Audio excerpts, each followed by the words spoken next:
Wynncraft, the biggest Minecraft MMORPG ever created. But how was it born and how did it become the server it is today? If you're interested in any of these questions, you have come to the right place. Let's start all the way in the beginning, before Wynncraft even existed.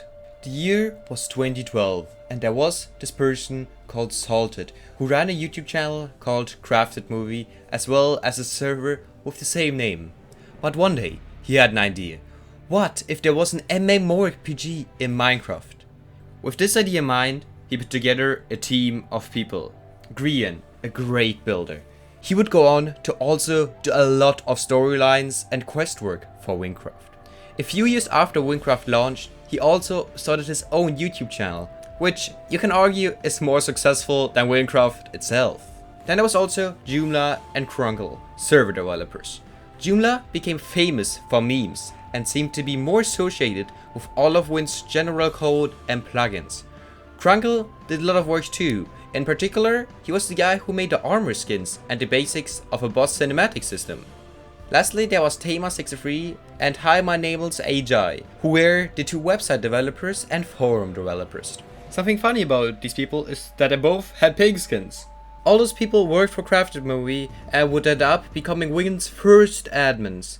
Some of them would come and go, but Jumla, Salted, Grian and Krunkle are still around today. They also ended up hiring some builders from CM and many of those got locations named after them. They spent a few months building, testing, and on April 30th, Wyn was finally released to the public. But unless you had played on the Crafted Movie server, you had probably no idea it existed. This Wynncraft was very different from the Wynncraft today. There are only 5 cities: Ragni, Destlas, Nemdrakt, Almugi and Nesak. There were also a few smaller ones like Maltic without any content. There were no quests and the content consisted of killing mobs for XP, Emerald and some gear.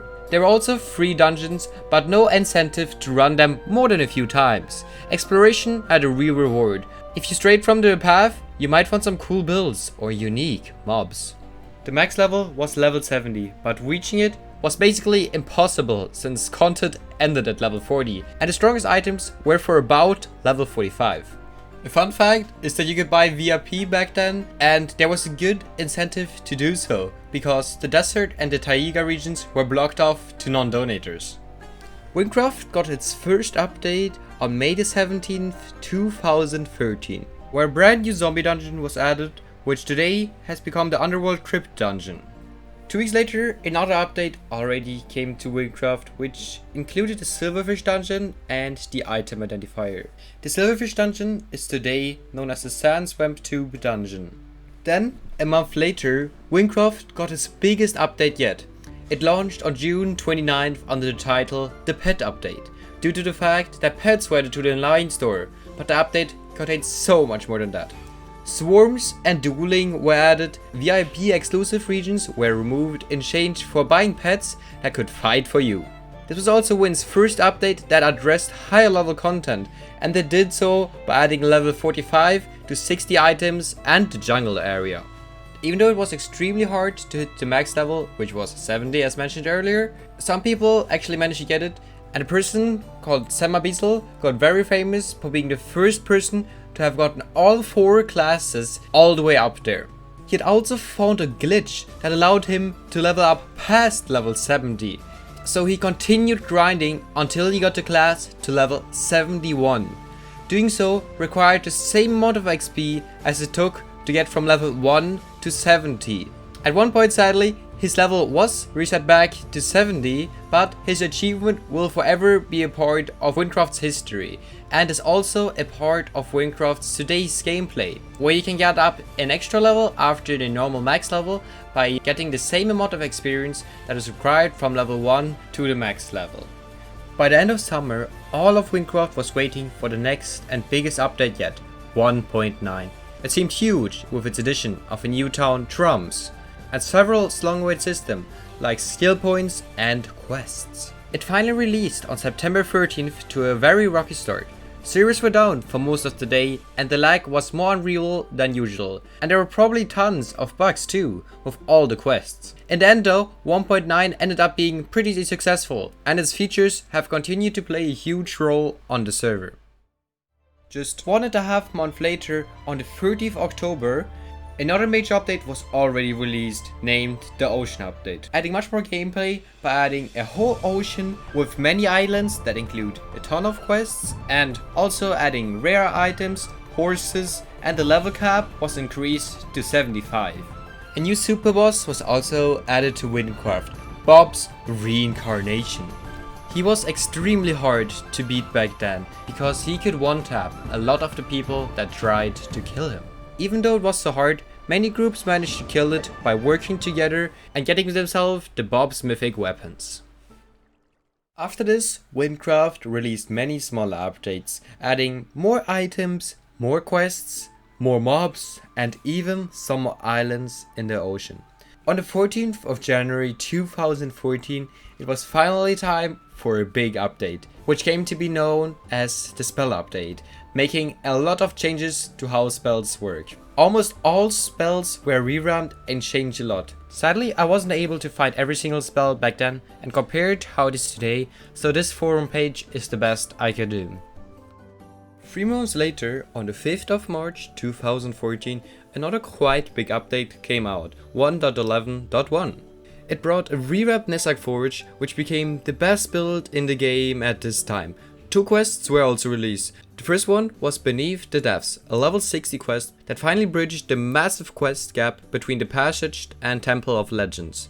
The other quest was the House of Twains, Wynn's biggest puzzle quest so far. This update also added a large door at the opposite end of the ocean, and the age of the Gavel hype had begun. 1 month later, on April the 7th, 2014, Green made a quite exciting post on the forums called the Gavel Hype Train, where he mentions many things that are currently worked on and that are going to be added in future updates and especially in the Gavel update.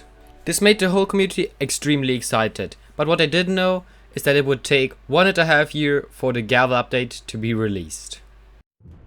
On the 1st of August 2014, another huge update was released to Wynncraft, the mob update. This update came with many map changes such as improvements for Ragnarly Deathless, and every dungeon had been remade from scratch. The desert area was almost also completely redone, dungeons now required keys, and the new town Rimac and the Mesa biome was also added. But this update had the name the mob update, so obviously it also contains a lot of mob changes. And the main thing that was done is that the mob system had been redone from scratch, which means mobs could now be blocks or items, they can perform spells, they were more customizable, there was a better spawning system, and there was a new health bar, which allowed showing health in the middle, left and right side. The mob update contained one more set of changes to the store. Because the EULA of Minecraft recently came out, which meant that servers could no longer be pay to win, and Wynncraft had to change quite a lot. Because VIP got a big advantage. They, for example, got access to a VIP town where you could buy items that non-donators couldn't get. Donators also got double experience, and they got instant access to Assassin, which the other people didn't get.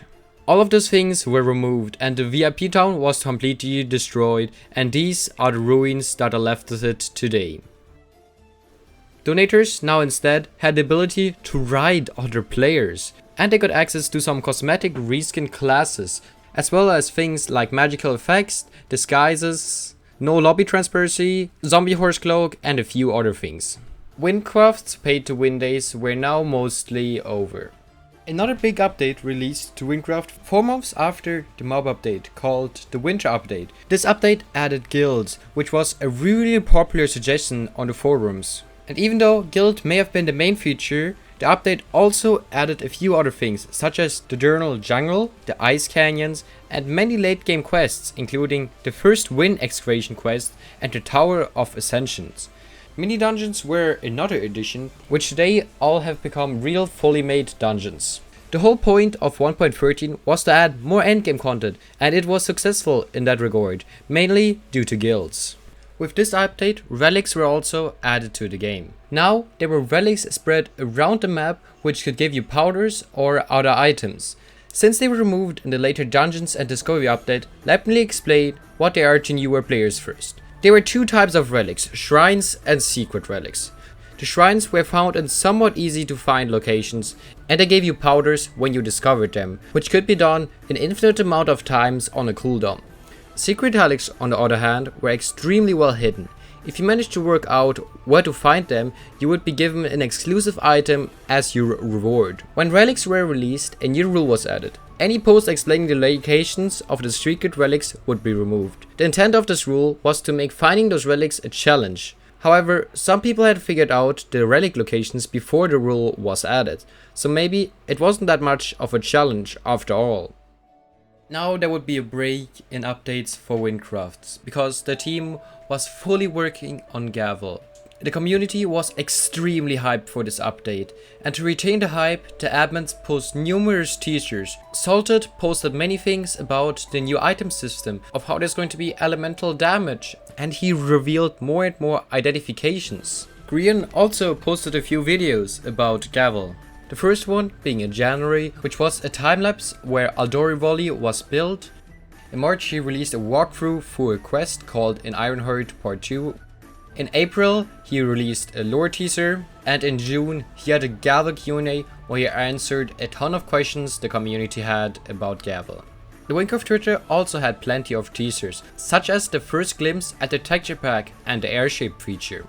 There weren't any spoilers for a while, until late summer, when Gavel still hadn't come out. On September 3rd, 2015, a Wynncraft Gavel expansion teaser was uploaded on the Crafted Bonus YouTube channel. This trailer was a great teaser, and it got so many people excited for the Gavel update. Unfortunately, some things in the trailer didn't make it into the game. There's no worm wars that can tunnel into the ground, and no mob has mechanics remotely like it. Judging by this trailer and other teasers, Gavel was originally going to have much more stuff that never made it into the game. In early December, there was an announcement that beta testing would begin, and that certain people would be chosen to visit the Villagers province in advance. This was it, Gavel would finally come out this year. This time around, testers would be handpicked, although you could win a chance to beta test in one Twitter contest.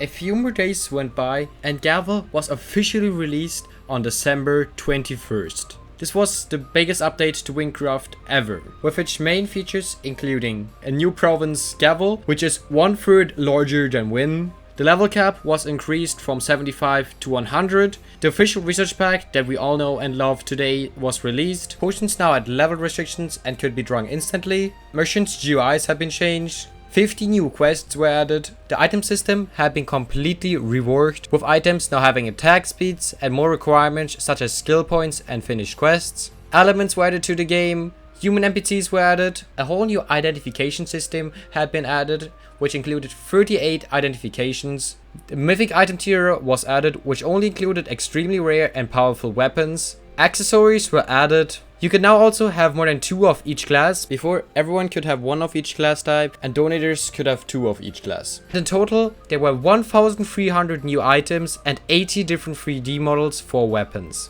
Around the same time that the community started to strive for improvement, change blocks for the next update 1.14.1 were being posted. The update aimed to solve many criticisms of Gavel, with the addition of higher leveled quests, new builds, remade quests, more items, bug fixes, better balance and general quality of life fixes. This was also the update where the mini dungeons were removed and the corrupted dungeons were also added. A fun fact is that 1.14.1 also added a sprinting bar. Prior to this update, sprinting would drain your mana no matter what. The 1.14.1 update was released on the 28th August 2016. Another quite big update, 1.14.2, came out the same year on the 27th October. This update added a few improvements, such as adding a bank to Ragni, adding dungeon items, and adding 2 new quests, 1000 meters under and a grave mistake. But the biggest changes that this update brought were the changes to the store. Mob totems were added, which can give a buff of spawn rates nearby for 5 minutes, and a hero rank was added to the store. This update also removed the ability for donators to raid other players. 2017 didn't really have much going on at first, until the Corcus trailer was posted in March.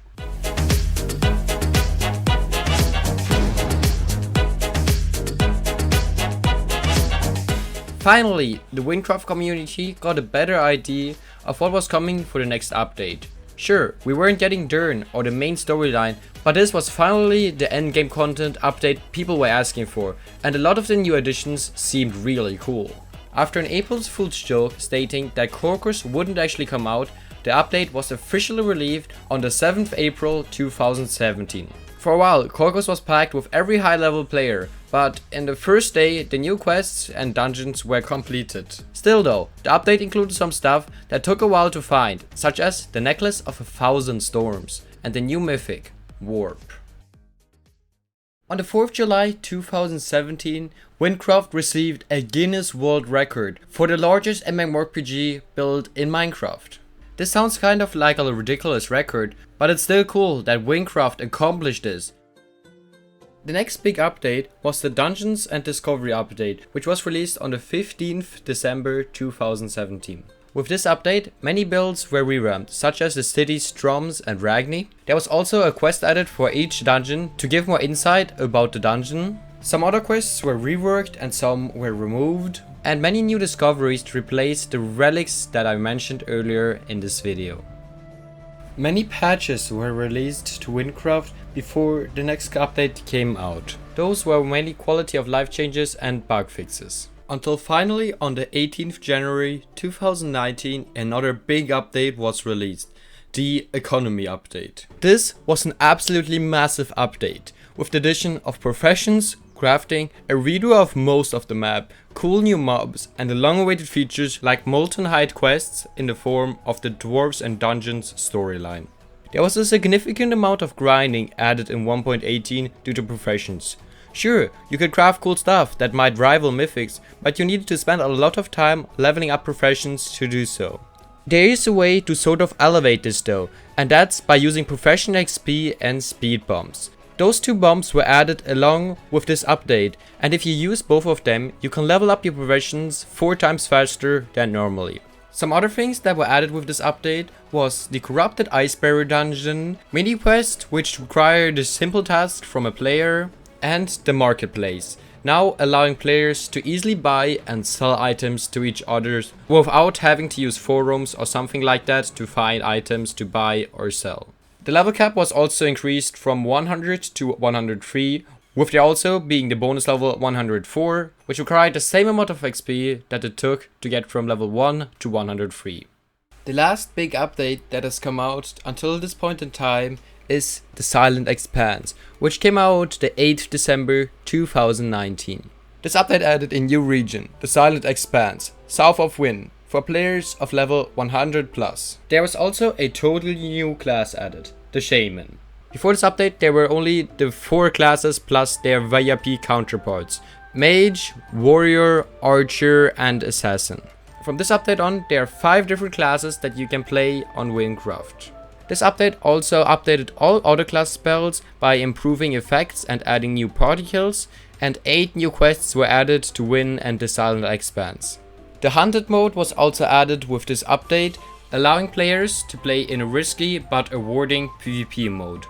2 new dungeons were added, the Corrupted Underground Ruins and the Eldritch Outlook. A new item tier was added, Fabled. This is a tier between legendary and mythics, 10 times rarer than legendaries.